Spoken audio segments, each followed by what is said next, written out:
Hi, in this video, I'll show you how to do a problem of fitting an exponential curve when you're given two data points.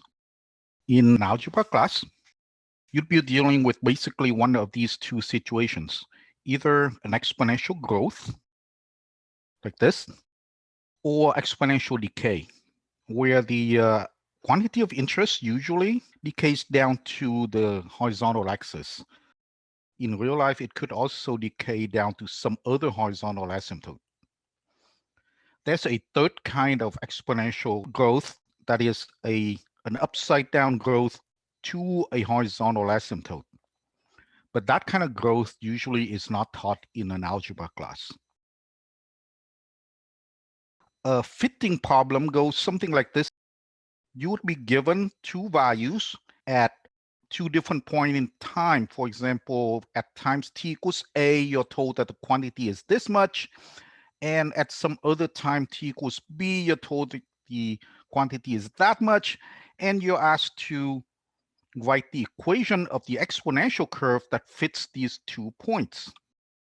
The points can also start high and later is lower, then it's some sort of exponential decay.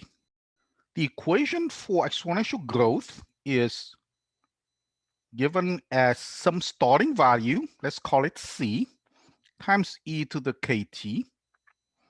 And for exponential decay, it's the exact same equation, except that for exponential decay, the k, the constant up here in the exponent, is a negative number. For exponential growth, this k here is a positive number.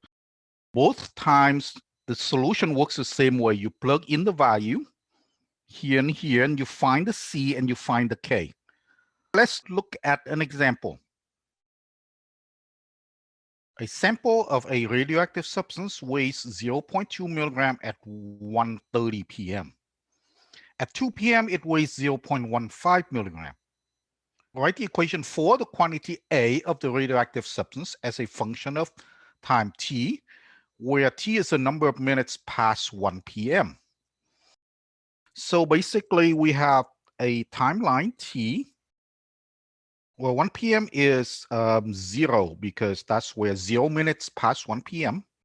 And we have some sort of quantity A of the radioactive material that's measured in milligrams. And this is T in minutes. And at 1 p.m., T is 0. And at 1:30, we're here. And at 2 p.m., we're here. So T equals 30. 30 minutes past 1 p.m., we're here. And 60 minutes past 1 p.m., we're here. And we're told that at 30 minutes past 1 p.m., the quantity is 0.2. So if this is 0.1 and this is 0.2, then we're told that it's here. At 2 p.m., 60 minutes past 1 p.m., we're down to 0.15 because part of the substance decayed away. So the question is asking us to draw or write the equation of the exponential decay. So write the equation of that exponential function. Well, how do we know that it's exponential? Because the problem doesn't say exponential. I presume that somewhere in the text of the section, they say it, and that's why they're not saying it in the problem. But here we go. Radioactive decay is always exponential. So since we know it's exponential, then we know it is of the form A is equal to some starting quantity C times e to the kt. All exponential growth and decay follow this formula. And in this case, since it's exponential decay, I know ahead of time that the constant k will be a negative number. So in this formula, c is a constant, k is a constant, e is 2.717, etc. So it's a constant. A and t are variables. Right, well, what about these variables? What do we have? We're given two data points. We're given this data point here, and we're given this second data point there, it corresponding to this and that. We're given that A is equal to 0.2 when T is equal to 30, and we're given that A is equal to 0.15 when T is equal to 60. The job is to find K and then find C, usually in that order. What I do is I plug in. I plug each of these into here. So the first piece of data gives me 0.2 is equal to C times E to the K times 30. So I'm just going to write it as 30K. And the second piece of data here, I plug it into the equation and I get 0.15 is equal to C times E to the K times 60, which I write as 60K. All right, so the job is to find C and K. And usually it's easier to find K before C. In order to find K and C, what I have here is a system of two equations in two unknowns. 0.2 is equal to C times E to the 30K versus 0.15 equal to C times E to the 60K. And now I want to make an aside here, which I will erase. And that is for a system of linear equations in two unknowns. A lot of time you try to match the terms and then you add them, with something like if you have 2x plus 3y equal to 7, and down here I have 5x minus 3y is equal to negative 6. Then because the plus 3y and the minus 3y match, I'm going to add them side by side. Yeah? Take a look at this. I have a C, and I have a C, and I have an E, I have an E. They all match.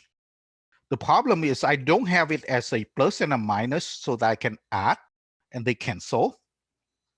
I have a multiplication. I have a multiplication here, and I have a multiplication here. So what I'll do is I will divide them. Then the division and the multiplication will cancel. It's kind of like over here, the plus and the minus cancel. Then over here, if I divide them, then the times and the divide will cancel. So that's the sort of light bulb moment that people had a long time ago and that we benefit from here. So I'm going to divide side by side. So on the left, I have 0.2 divided by 0.15. And on the right, I have C times E to the 30K divided by C times E to the 60K. Just like before, when I have a plus and a minus, and I add them side by side, then the terms cancel. Over here, when I divide them side by side, then the C's cancel. And the benefit is, therefore, I have only to look for K. I don't have the C that's sort of in the way. Let's simplify this. On the left, 0.2 divided by 0.15 is the same as 20 over 15, which simplifies to 4/3. Or I can use it numerically as 1.333. You should keep a whole bunch of decimals. So most books will tell you how many decimals to keep. I usually keep 3 decimals. Equals, and over here, the C's cancel. I have E to the 30K divided by E to the 60K. Now remember, in exponential, when you divide them, then you subtract the exponents. A to the m divided by a to the n is equal to a to the m minus n. So what I do here is I take the 30K on top and I subtract the 60K in the bottom. 30K minus 60K is negative 30K.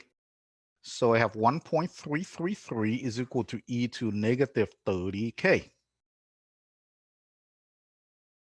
The whole thing is now reduced to a single exponential equation.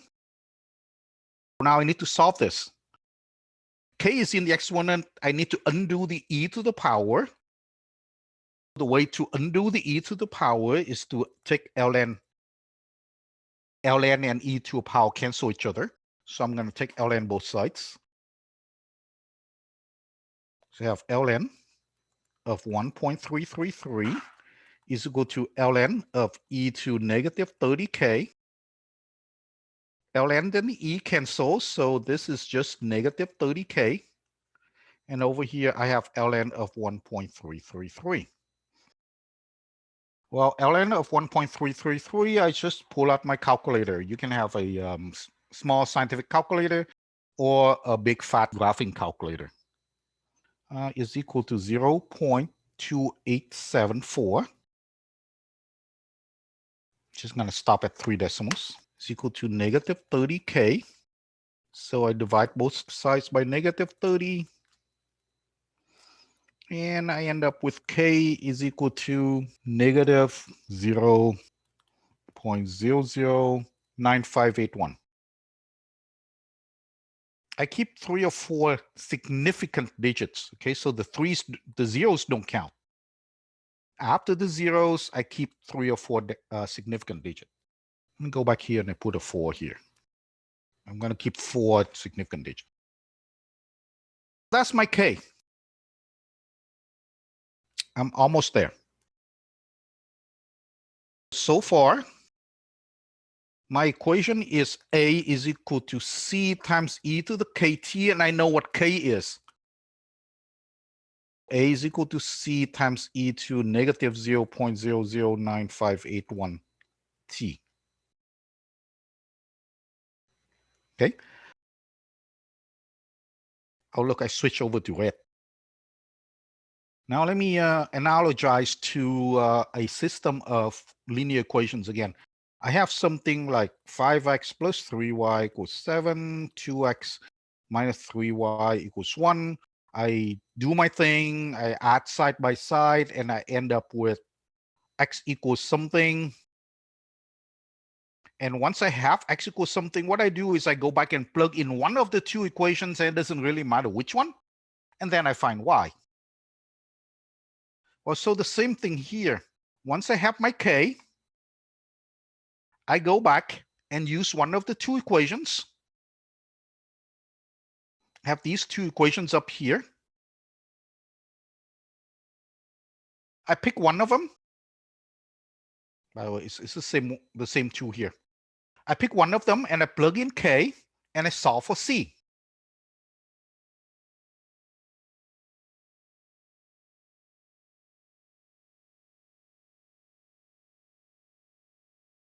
Let's say that I pick the first one.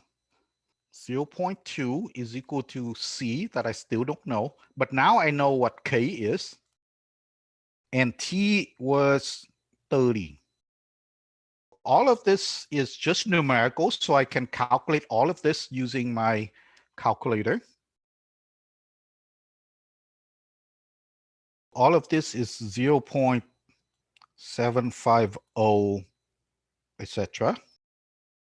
I have my c here and I have 0.2 here, so now I can just solve for c by dividing by 0.75 both sides. And end up with c is equal to 0.2666 repeating. I have my c and my k. But the question asks for the function a, so I have to answer the question.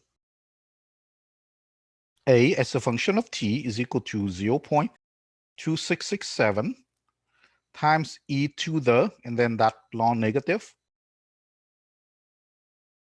t.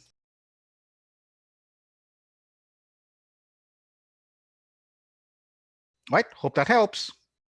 Subscribe for more contents. Thanks for watching. Bye.